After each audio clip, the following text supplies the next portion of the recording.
everybody. Jeff Katz back with you. Hope you're doing all right. I had a little morning zoo thing to it. Good morning, everybody. What's the phrase that pays?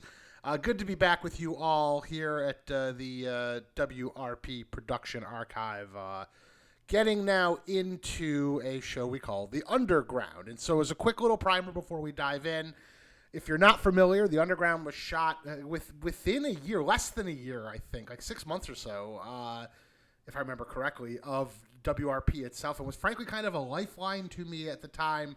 Well, also in a lot of ways kind of delaying the inevitable in terms of what I was dealing with financially and personally, etc., that ultimately kind of blew up. And so this has all been a bit of a blur. I have not gone back and watched any of the Underground stuff literally since I locked picture on it.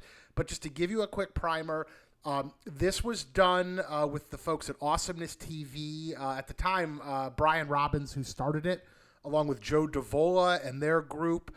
And they had worked together on a bunch of stuff going back to One Tree Hill on the CW. And had wanted to do basically wrestling for tweens and teens, and came to me through my agent, were familiar with my background in the business and also knew me from film. And we talked, and I broke this down for them, and basically, as part of it, they let me do pretty much what I wanted for the most part. They also let me set it within the WRP universe. And so this is basically, if the WRP matches are the HBO or FX take on pro wrestling in terms of the tone and feel, this is like CW or old school WB in terms of tone and feel. And so that was the idea. And so now we're going to look now for the first time in a very long time at the Underground itself. And so we actually shot this in a warehouse in downtown LA, as you see the folks at Awesomeness. And now, I haven't seen this in a minute. So obviously I shot all of this stuff. This little intro piece was, I think, a Joe Davola idea. Almost a little Fast and Furious sort of vibe to it, obviously, as well. My name's King. Why King? And so now here you go. You're going to see a young man by the name of Nick Lovin, not to be confused with Mick Lovin, really nice guy. And the idea here was we had to both cast out of Southern California and find people that could look passably young. And the example I would give you is like WB or CW teen, meaning people that are in their 20s or so but play young, look young. And so in this case, because we were in Southern California and you had such a great stock of wrestling talent to begin with, it was actually pretty easy to find a base of talent and then select who we wanted and cast it tight based on the characters. And so we found Nick Lovin pretty early, along with a group of these guys through SoCal Pro in San Diego, through Jeff Dino and the guys down there. And I think our ring is from there as well. As we see Hayashi here, Mike Hayashi, and a little sort of Ricky the Dragon Steamboat kind of inspired feel. And so the idea here is to not do crazy gimmicks. It's supposed to be almost like slightly heightened high school-esque. As we see now, this is going to be Matt Jackson of the Young Bucks here, along with Jillian playing the role of Liz. That's Jillian Butler, who's just a working actress in town and came to us and auditioned and did a great job. And if I remember correctly, I had some brothers who were fans of wrestling, so she sort of knew the world a little bit through them. And so this show very much from the beginning, when the idea was we're going to do it, we want to base it around a young sort of feel. The Young Bucks were easily, overnight, immediately the guys I knew I wanted to build it around. We see referee Sparky Ballard there, by the way, of course, the same referee Sparky Ballard from WRP. Little video game style fight, obviously very video game inspired at some level. My play-by-play on this as DJK is a flat-out lift from the excellent snowboarding video game SSX, which I hope they should bring back, frankly. The original SSX, fantastic. One of the greatest video games of all time. But so you're going to see Hayashi here now mixing it up with Matt as PW3. I have to frankly go back and look at what the hell PW3 originally stood for, but he's like a rich, arrogant asshole. I know that then after this there became EC3.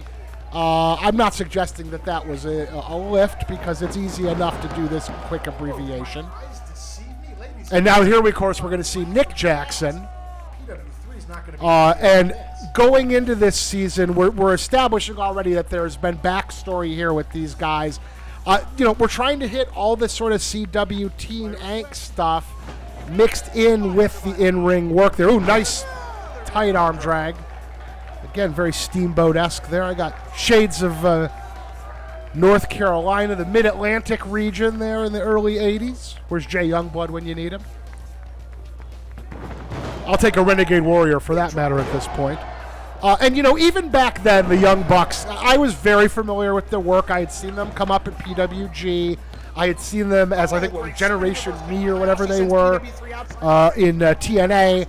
I was a big fan of their work, and so to me, they were really the essential that we had to have for this to work. And it's not going to surprise anybody who's familiar with their work in the years since. They're very creatively minded. They have a very sort of artistic, almost actorly approach to what they do. It's not dissimilar to working with actors I've worked with as a studio exec. Beautiful top rope missile drop kick right there from old PW3. Liz on the outside, of course, is a nod to Miss Elizabeth. That is a fairly obvious homage.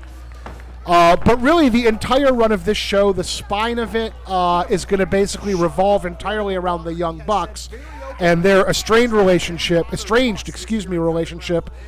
Stone and PW3, and Liz ultimately in the middle of that, bringing them back together to really fight for control of the underground, as you'll see, through twists and turns. And so, in a lot of ways, it's drama that you would see on 90210 back in the day, or Melrose Place, or Dawson's Creek. Pick every generation in the same way has their own teen idols. They have their own sort of teen angst TV shows.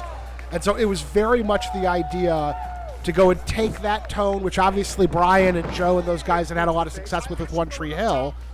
And I had worked with one of the actors on One Tree Hill on a movie I had done, so I'm pretty familiar with it. And then match that up with the subgenre of pro wrestling. I would also say, another inspiration for it, which we never even really saw the light of day, was something that Eric Bischoff did in the aftermath of WCW closing down. And that was a show called Mat Rats. And if I remember correctly, it was like Teddy Hart and Jack Evans. Really interesting idea. It didn't get picked up, but it was teenagers basically doing very acrobatically themed wrestling. I think they may even have like stuff on the top rope for them to platform off of or whatever. So it didn't see the light of day, but it was an idea I always thought was interesting. It was always sort of one of Eric's, sort of in that post-WCW phase, looking to maybe stay around the business before going to WWE. And always like, they were a classic arrogant, Matt, in a lot of ways, just a natural heel, as we see sort of a lighter weight take on the jackhammer there. We see the prodigal son Stone. And now, of course, Nick Jackson. Of course, if you're a wrestling fan watching this going in, you obviously are going to know these are the Young Bucks or whatever, but the entire predicate of the WRP universe is, I don't care what's going on in WWE or any of the other companies. Like, this is its own universe, its own character. So in the same way that an actor could work in the Marvel universe and then go to the DC universe and play someone else entirely, and you could suspend that disbelief. My view is that generally, like wrestling fans, they know what this is. It's a subgenre of television at this point, and it can be explored in different ways as a nice little X Factor or X-Pac style maneuver there by Hayashi. And again, this was cool because we were able to go and cast guys beyond the Young Bucks who were, not huge, because they couldn't really be huge for the purposes of what this concept was. Ooh, beautiful buckle bomb, and it would allow the Bucks to go and do stuff there that they couldn't necessarily do with bigger guys. Still the super kick, though. The super kick party even back then. And Matt, just a natural heel. And as a quick aside, we'll get into this. One of the ways I got the Bucks involved originally was in dealing with Matt and Nick. And we had a bunch of mutual friends vis-a-vis the WRP experience already going in. Was Matt's wife was a big fan of One Tree Hill. So when it was like, wait, it's the One Tree Hill producers doing their sort of teenage version of wrestling, like that got them on board pretty quick. And so once we got them, it was really kind of off and running, and they were just real pleasures to deal with. And obviously they're going to be all over this. So we'll talk a lot about the Young Bucks as we go on, and we'll talk about Jillian as well, and her very game work here as Liz. But, it wasn't surprising, very similar to like when I worked with Kenny Omega on WRP. Not really surprising to see the Young Bucks blow up in the way that they did, just because their mentality lent itself to it. So not overly surprising. The feed, our quick hit internet segment. This is Ryan Kidd playing 1600. He's our resident sort of nebbish or nerd or geek, kind of underdog 1, 2, 3 kid style character, a little Spike Dudley vibe. Now the problem was, not dissimilar to doing Das Nihilist when it should have been Der Nihilist in WRP, they changed the fucking SATs. So when we wrote this, the SATs were what they still were when I was a kid. They were like 1600 was perfect on the SATs. But now they changed it, and it's like 2400. I think they did it right when we were starting to do this. So we kept it 1600 for the shorthand. Technically now it would be like 2400 or whatever it is. It ain't education a bitch. It is what it is. But as you can see, quick hit intros to get you familiar to the characters. You saw Brandon Howard as Dredd there. Matt Carlos, another one of the San Diego talents, here as the appropriately named Steve Jobs in the black turtleneck. We see Renee Carbajal as Blade. So again, high school nickname kind of things, almost the SSX style character deal, not over-the-top gimmick stuff. I want to note Brandon Howard, by the way, Dredd in this, he was a student at USC while taping this, so he would literally have to take days off of school to come in and work. Really, on the whole, great group of young talent, not a loser in the bunch, awesome attitudes, and great work ethic throughout. And now here you go, Nick Levin as King, officially inviting Nick Jackson as Stone back into the Underground, where he's going to face off against Luther next week. That's Famous B, accompanied by the sensuous Shayna. Not Sherry, I almost slipped there. You can tell the tributes and what we're doing, where we're tipping the hat on this one. So anyway, that's our first little taste of the Underground. We'll get into it a bit more as we go on. A lot to dive into, including the benefits of having a production machine like Awesomeness. And I should note their financial partners, Google and YouTube, who were financial partners in this as well, having them involved. So we'll get into that and dive into a whole lot more as we take you through the entire season of the Underground.